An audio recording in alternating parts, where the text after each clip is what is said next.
Hi guys, this is Dan from Magic Pachinko Restorations with another short video on a vintage Pachinko machine. Today we've got kind of an interesting machine.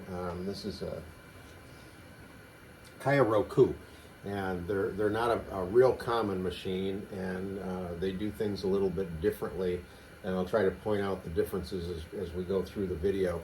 Did do a full restoration on this. This play field, although not very water stained, was very faded. The colors were just pretty well washed out on it. This front or bottom tray is aluminum. These just kind of get almost black over time, but the aluminum is shiny underneath, so you can brush these. I use a wire wheel. You can sand aluminum, but you've got to use real fine sandpaper when you do it. But it really kind of brings the shine back to the aluminum, and then underneath the relief here, I left it dark. I just opted to leave the oxidized aluminum there along with the ashtray, just to kind of keep that difference in tone, which I thought looked kind of nice. This had the white Formica.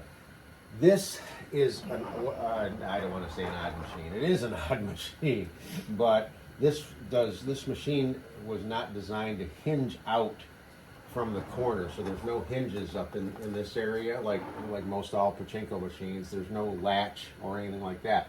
It's held in with a turnbuckle that's attached to this board and then hooks into the frame, so it just gets pulled against this.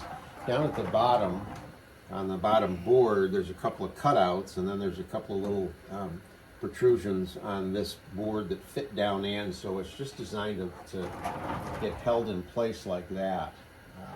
I'm not sure how I suppose it really didn't matter in the parlors because they would have accessed the machines from the back. This did have a lock system on it. There's a lock up here, which is very unusual, but it might have locked into something in the parlor. I'm not really sure. It's not really a functional lock by any stretch of the imagination. Also on this particular machine, this machine had no lights. I didn't see any evidence of lights that would have been on the machine that somebody took off or whatever. There's no holes in the machine for any light bulbs to shine through. Again, there's no evidence of wiring or anything like that. And it also doesn't have any apparatus in here for the ball low feature on the machine, where when you run low enough on balls, there's a weight transfer. It turns the ball out light on, and then would also stop the shooter from shooting balls. That's completely missing on this machine. And again, I'm almost positive it was never there. It's not like it was taken off. It just isn't there. So unfortunately, it's a very pretty machine, but there's no lights on it or anything like that. It's just a sit down and play me kind of a machine. So the one thing that you do have to keep an eye on when you're playing this is there is a window up here, and this allows you to see the balls that are in the hopper. So you really have to kind of keep your eye on that little window and make sure that there are balls in there. And once you don't see balls in this little window, that's pretty much your signal to scoop some out of here or here and transfer them back into the upper hopper. Again, there's no system like on most Pachinko machines. So this little flippy thing here, if this is flipped that way because of shipping, you just want to flip it back. All it does is it keeps the balls from jumping over each other as they go into the turnaround. And then, oh, there's some balls in there. The one thing that you need to be careful of with this machine is make sure that the ball jump is latched. So watch what happens when I unlatch. There's still balls in the jackpot too. When I unlatch this,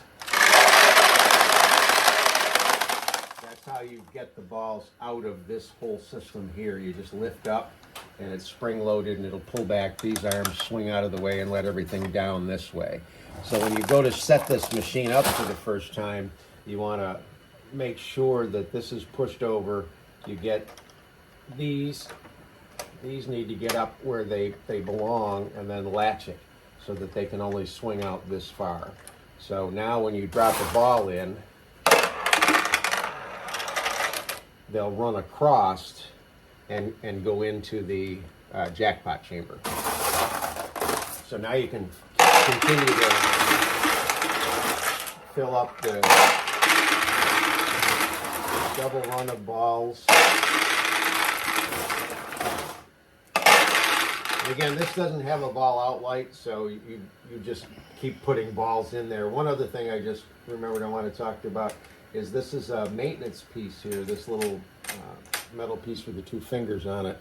When it goes this way, it drops in and keeps the balls from moving beyond this point. So I've got a little red arrow there. Just make sure you keep it that way, and that'll allow the balls. So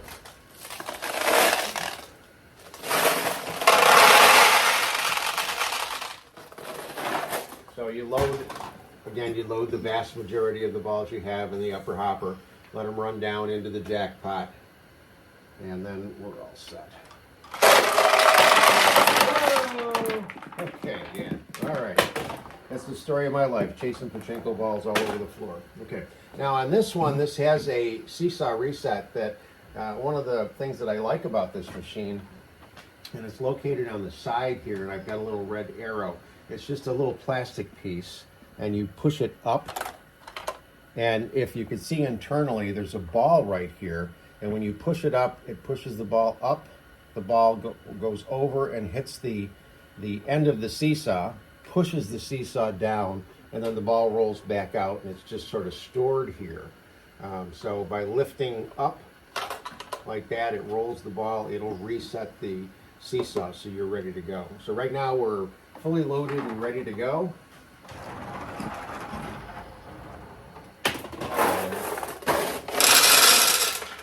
Put some balls in. Now this particular machine also has a very different ball loading system. It's a very, very simple ball loading system. There's just an arm there that drops down and there's I don't know if you can see it in the video, it's hard to see through there, but there's two pieces of metal there that swing back and forth, and when that drops down, the first ball goes into the ramp, the second ball gets stuck here, and then when you launch, this swings out of the way, lets the next ball in, and then this will pick up another ball, and it's a very simple system, but very effective. So, let's see if we can get some wins here. And again, you're going to want a catch box of some sort on the back side just to catch the balls from falling out. See if I can get one to go over here. As always, an open tulip is easier to... Come on. Oh, so close.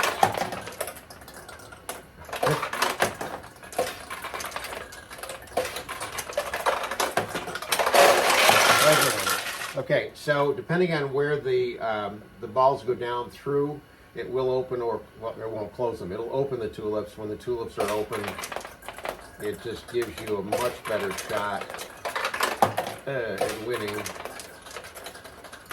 Yeah, right. Come on, get in that open tulip.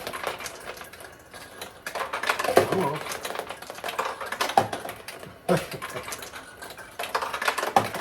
Well, I hope this is what makes pachinko playing fun for most people.